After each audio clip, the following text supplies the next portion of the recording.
Por volta de 1300 a.C., um povo que falava uma forma antiga da língua grega habitou grandes porções da Grécia.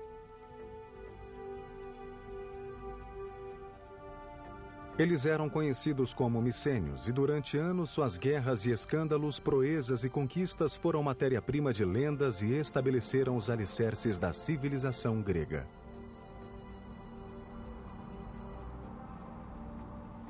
Micenas, a capital, era rodeada por uma cidadela maciça construída ao longo de 150 anos.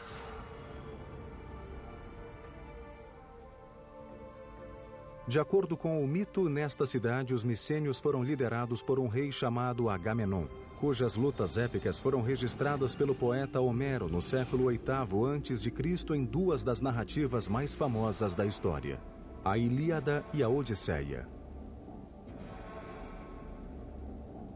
So, the Iliad was something like the Bible for ancient Greeks. It contained a moral story. It told you how you should live. It described gods, it described religion, but also described people. It described situations. It gave ideals that you should look upon. As narrativas da Ilíada e da Odisseia tornaram-se famosas. O sequestro de Helena por Paris, os 10 anos do cerco infligidos por Agamenon a Troia, e o gigante cavalo de madeira utilizado pelos gregos para entrar em Troia e destruir a cidade. Embora as proezas de Agamenon durante a Guerra de Troia tivessem sido heróicas, seu retorno a Micenas não teve uma recepção muito calorosa. Ele foi assassinado pela própria esposa.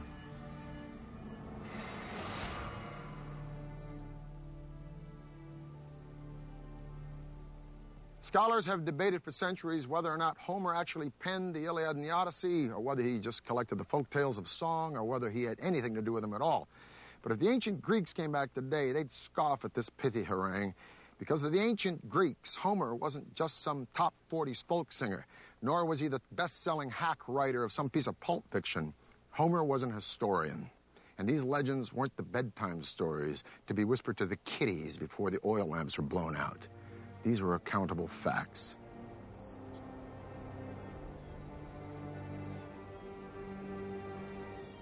This is what is left of Mycenae, the capital city of which Homer writes, and where many, including me, would like to believe that Agamemnon really ruled. These ruins show us that not only were these early Greeks master builders, but they were capable of some amazing engineering feats. As you approach Mycenae, first thing, of course, that you will see is the fortification walls, which are very impressive. And immediately you have this feeling of awesome. Os muros da cidadela de Micenas são formados por blocos de pedra e cada um pesa cerca de 10 toneladas. Foram dispostos com tal precisão que cada pedra se encaixa perfeitamente no bloco adjacente. Mas, como vista inspiradora, nada em Micenas chega perto da colossal entrada principal da cidadela, o Portal do Leão. This is the Lion's Gate, the main gate to the citadel of Mycenae. It is one of the most stunning structures of all of early antiquity. It is an imposing piece of symbolism. It is an imposing piece of engineering. 2 lions standing fully upright, their paws on the base of a column. Their heads, which are missing, would be turning outward.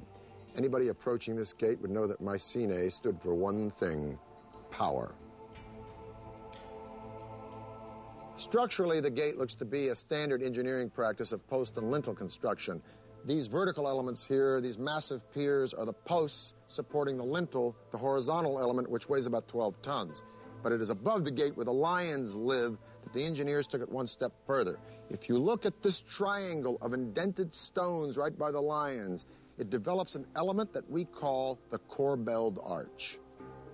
Suppose you have these 4 stones, and instead of piling them up, you try to create an opening from that side, and you steal a little bit of space by putting them this way. This is cobbling. If we are a little bit more ambitious, because this is not sufficiently large, and we try to displace further these stones, still in corbelling, then we are running this risk that this is falling down. So what is the little trick? It's simple. You start putting counterweight behind each of these corbelled stones. Now, this triangle, first of all, we should say that this is a true Mycenaean innovation. This is something that we see for the first time, most probably worldwide. So in that sense, we are looking at something that's very innovative, very new. Os engenheiros micênios levaram o arco avançado passo além. Eles aplicaram a ideia para criar um revolucionário espaço interior com uma cobertura chamada abóboda. A cobertura era utilizada em apenas um tipo de construção: túmulos. Como os egípcios, os micênios construíram estruturas extraordinárias para abrigar seus líderes mortos. Esses túmulos chamavam-se tóloi. Suas construções partiram de algo que os engenheiros micênios nunca haviam feito. I mean, the circular form is completely absent in the architectural minds of the Mycenaeans. The Mycenaeans work with straight lines and right angles. So the circle is just for this kind of structure. So that makes the impression and the symbolism of the circle as related to death even stronger.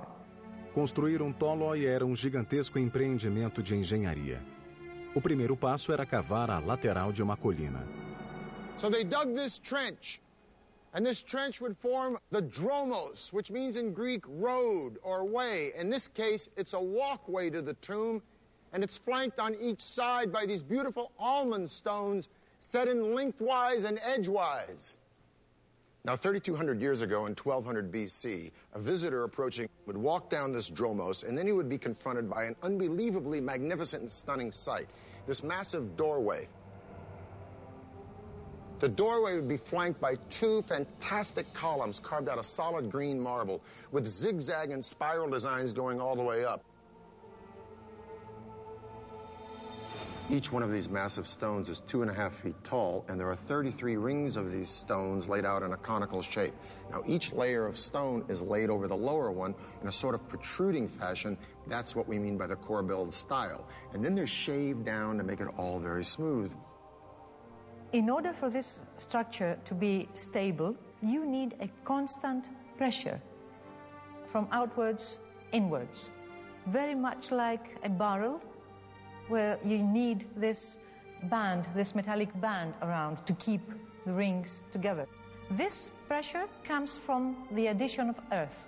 As they build, they add earth from around, and quite a lot of earth, and there comes a point when they have finished the beehive structure inside. At the same time, they have built a whole earthen mound on top. Por volta de 1100 anos antes de Cristo, essa civilização grega se desintegrou e desapareceu repentina e misteriosamente.